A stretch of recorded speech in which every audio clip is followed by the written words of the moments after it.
If at first the idea is not observed, then there is no hope for it. Albert Einstein, the creator of this quote, understood this very well. If you regret to entertain absurdity and the vulnerability that comes along with it, you are ruling out great ideas and great opportunities.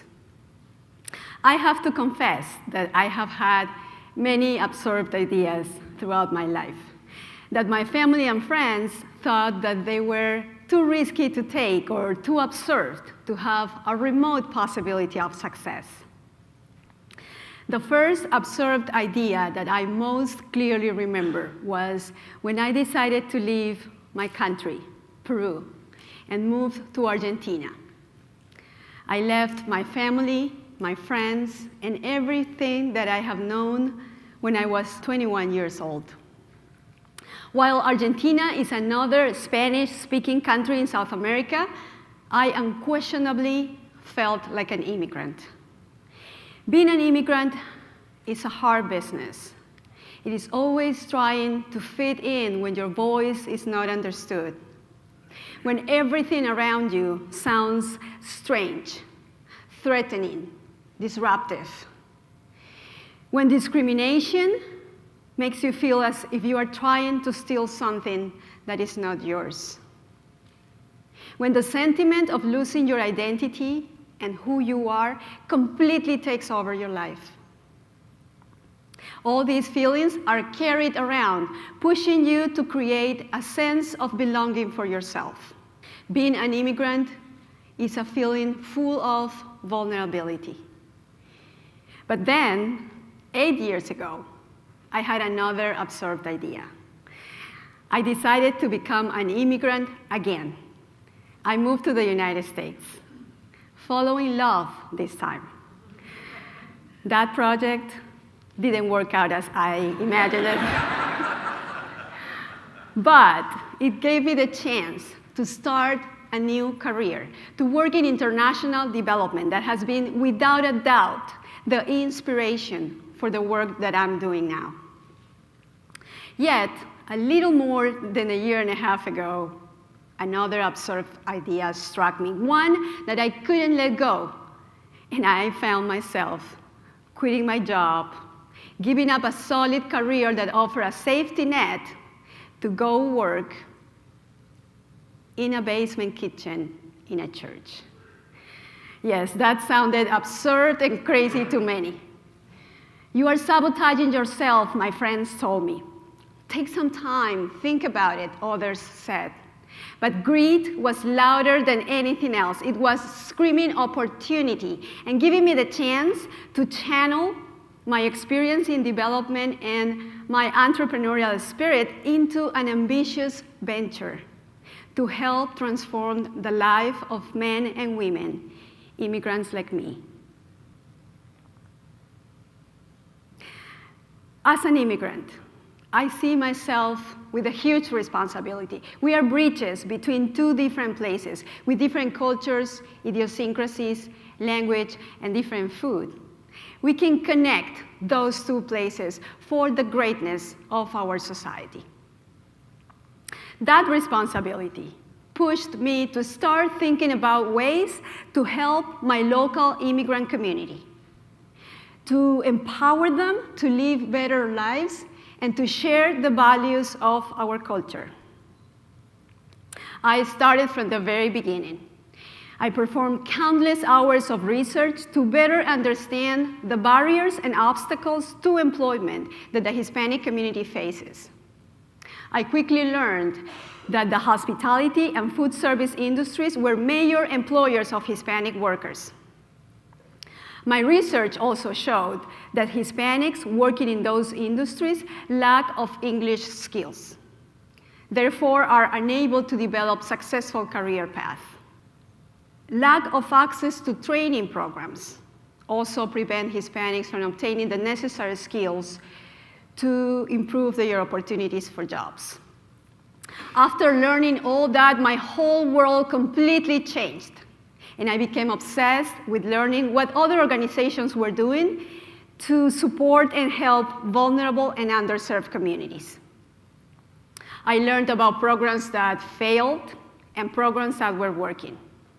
At that point, the absurd idea of taking actions towards addressing the interrelated issues of unemployment, food insecurity, and poverty that the Hispanic community faces looked like a giant elephant in front of me.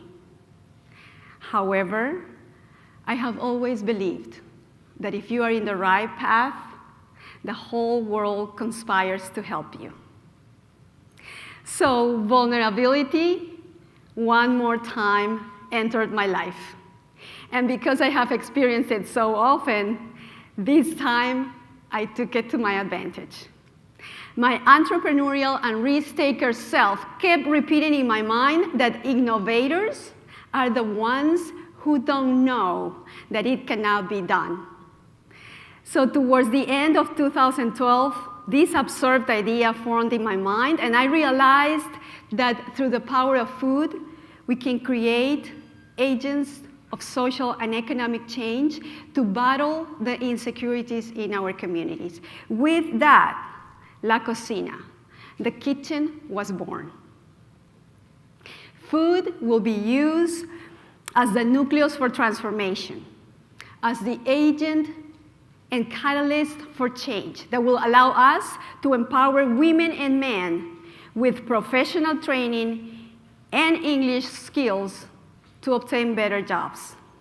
Food will also be used to help our communities understand the importance of healthier eating habits to combat the high rates of obesity present in our communities.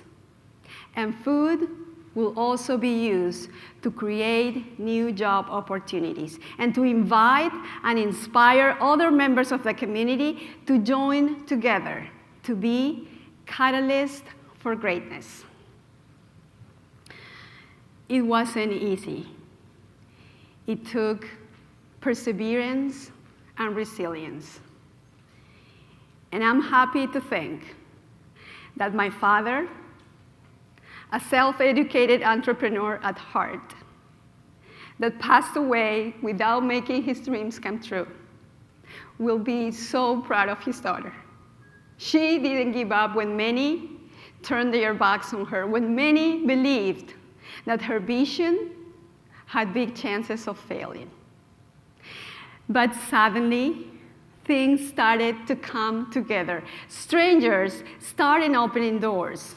We started making connections and signing partnerships and agreement with community college, community churches, foundations, private corporations, nonprofits, and many volunteers.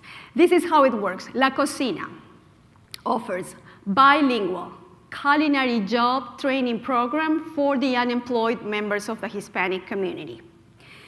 Through training in culinary arts, vocational English, life and employment skills, and job placement assistance, we help the unemployed secure long-term jobs in the food service and hospitality businesses.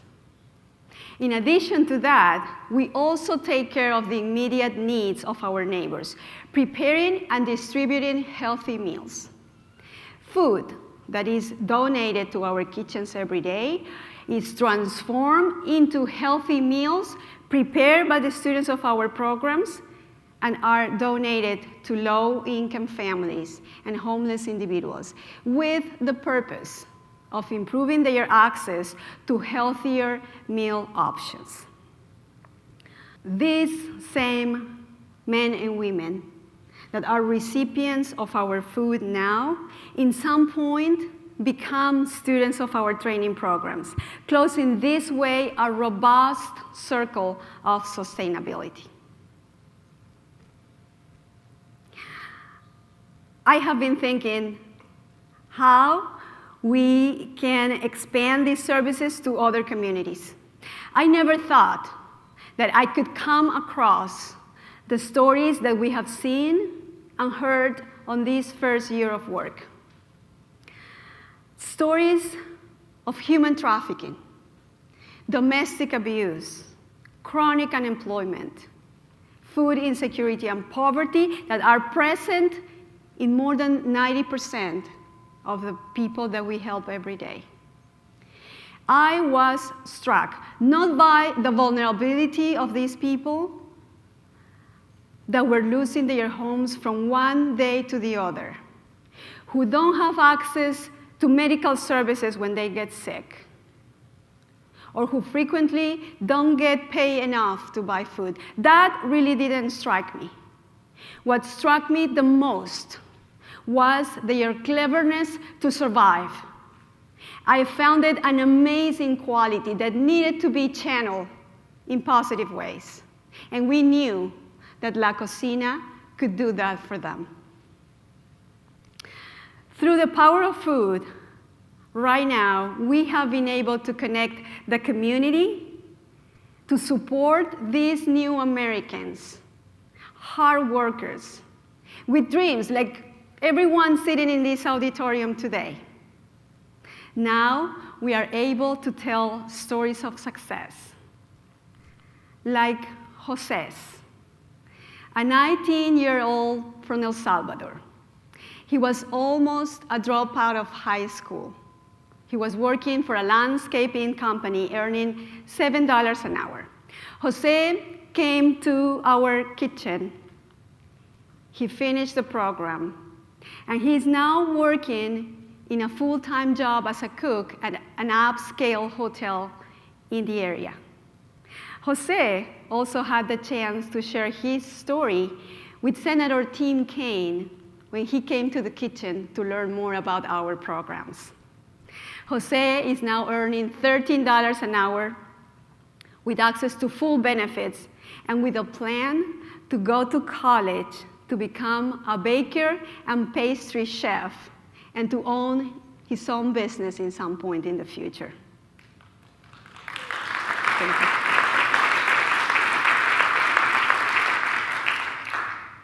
Or stories such as Sandra's, another woman from El Salvador. She survived many years of emotional and physical domestic abuse along her 3 children. She founded La Cocina. She graduated from the program, and she got invited to be part of an internship program at a food service leader corporation with the expectation of getting a full-time job as a cook. She didn't get that. Instead, she got an offer to be the manager of her own kitchen station. She was able to demonstrate leadership skills, those skills that were hidden her entire life, but that came alive after obtaining education and enough confidence to believe in the possibility of success. Sandra had the chance to teach Senator Tim Kaine how to clean green beans correctly. Now she is earning $15 an hour with access to full benefits, medical services, and with a bright new career in the industry. If you guys happen to know Hispanic, you may know that we are loud and expressive and friendly and passionate. But believe me, that could be very painful if it's not used in positive ways. Not long ago, our kitchen was filled not just with loud salsa music, but with fights and criticism and jealousy among our students. I told them, I'm calling the Food Network right now to offer them some good, rich material, Hispanic drama in the kitchen, with the title, First Season of Heat in the Kitchen, and we are not talking about hot peppers, or something like that. But we were able to channel all that energy into tolerance, team building, and understanding of each other's issues. To date, we have worked with people that represent 8 countries from South and Central America, ranging from 19 to 58 years old, that combined are generating almost $500,000 in salaries and almost $100,000 in contributions in income taxes that are going back to our local economy. These people have also prepared more than 13,000 healthy meals that have gone donated to our other neighbors in need. I have been wondering how we could expand these current services to other communities going through the same struggles. How we can channel the entrepreneurial spirit of women and men into tangible, concrete actions to transform their current situations. And how we can build more solutions on top of what we have now. And to be aligned with the national conversation about entrepreneurship as a tool to alleviate poverty, we want to empower innovators from underserved communities through a kitchen incubator.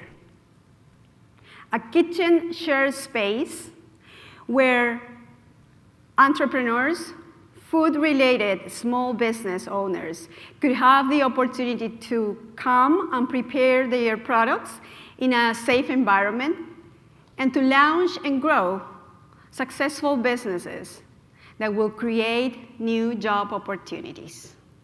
We are working on this project. We are expecting to open our new doors in the summer of 2016.